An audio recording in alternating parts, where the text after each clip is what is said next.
Assalamualaikum warahmatullahi wabarakatuh. Gimana kabarnya semua? Saya Eka Berliana Oktaviana dari Prodi PGMI, Fakultas Tarbiyah dan Keguruan dari Institut Darul Quran. Alhamdulillahirrabbilalamin, wassalatu wassalamu asyrafil anbiya wal mursalin sayyidina wa maulana Muhammadin wa ala alihi wa sahbihi ajmain, amma ba'du.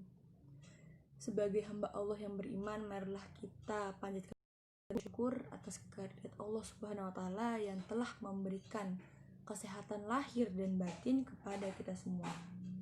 Allah salawat serta salam kita tidak lupa kita kirimkan kepada junjungan Nabi kita, Nabi Allah Muhammad Sallallahu Alaihi Wasallam, yang telah menghantarkan umat manusia dari peradaban hidup yang jahiliyah menuju pada peradaban hidup yang modern, yang penuh dengan ilmu pengetahuan dan teknologi yang seperti kita rasakan pada saat ini.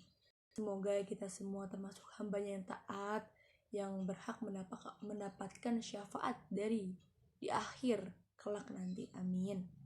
Perkenankan saya pada kesempatan kali ini untuk menyampaikan topik yang berjudul ikhlas. Ikhlas itu apa? Ciri-cirinya itu gimana? Prosesnya itu gimana sih? Apa aja manfaatnya? Ikhlas adalah amalan hati yang dimana harus ada dalam setiap amal kita.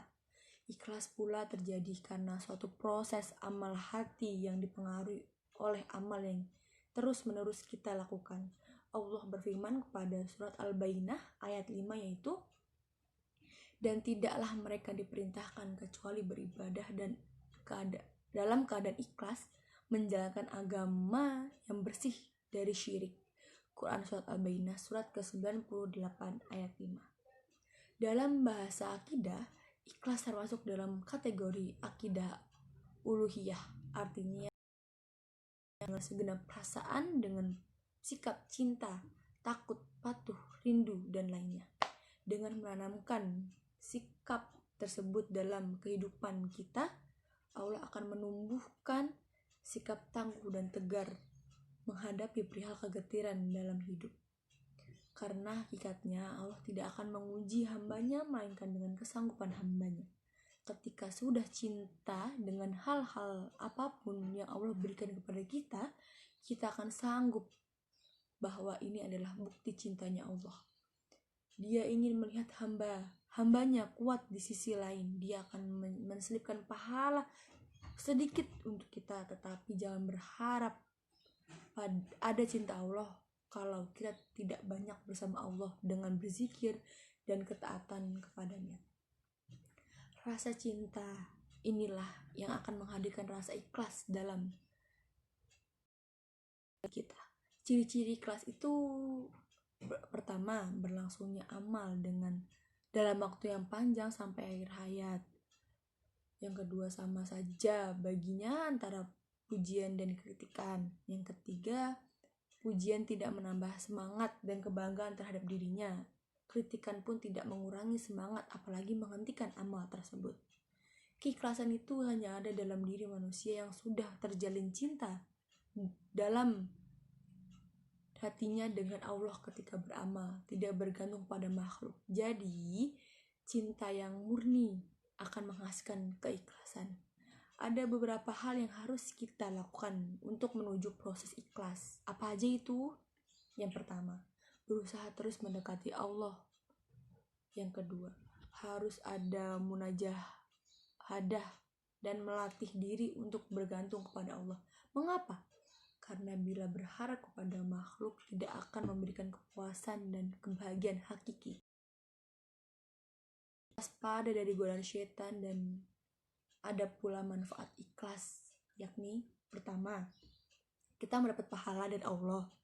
Yang kedua, kita mendapatkan kemuliaan di sisi Allah Subhanahu wa taala. Yang ketiga, hati menjadi ringan dan lapang. Dan keempat, dijauhkan dari rasa dengki, iri, benci, dan sebagainya. Dan yang terakhir, keimanan kita kepada Allah semakin bertambah.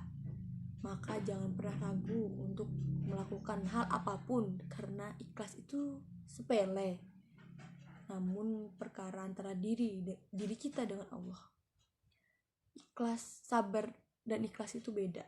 Sabar itu kita akan pasti kita ngedumel, iya apa iya. Kalau ikhlas itu lepas, artinya ya udah gak bakal ada rasa gimana di dalam hati karena sudah lepas.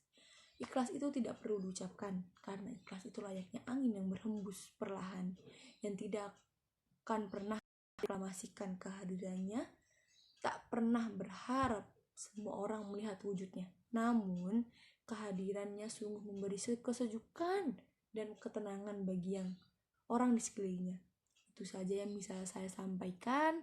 Kurang lebihnya mohon maaf apabila ada lisan saya yang kurang enak didengar. Tolong dibukakan pintu maaf sebesar-besarnya, karena manusia tidak luput dari kesalahan. Semoga video saya memberi manfaat kepada para pendengar. Saya ucapkan terima kasih. Wassalamualaikum warahmatullahi wabarakatuh.